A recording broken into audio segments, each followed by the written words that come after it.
मरहूम अलहाज सैयद एजाज अली शाह शिराज़ी जी याद है मरहूम अकरम शाह शिराज़ी जी याद में कराची ग्राउंड से ईद के 3 ॾींहं मलमलाखड़े जा मुकाबला कराया विया, जंहिंमें मक़ामी ग़ैर मक़ामी मल पहलवाननि हिस्सो वरितो। मलाखड़ो ॾिसण लाइ सवें शौक़ीन मौजूद हुआ। मल पहलवाननि मलहू मारे वाह वाह कराए ख़ूब दाद ऐं इनाम हासिल कयो।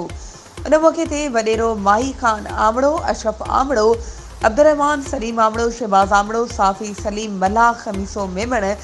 लाल मोहम्मद चौहान ऐं ॿियनि पहलवाननि नदीम मल्हा, हुसैन मल्हा, नज़र अली सोनो चांडियो, इनायत जयन लिगारी खे मल में हिस्सो वठण ते कैश इनाम ॾिना।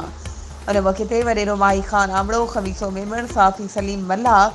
लाल मोहम्मद चौहान ऐं ॿियनि चयो त सिजावल जे शहरनि खे तफ़रीह मुहैया करण लाइ ज़िले इंतज़ामिया खे घुर्जे त अहिड़े क़िस्म जी रांदि जा मुक़ाबला कराया वञनि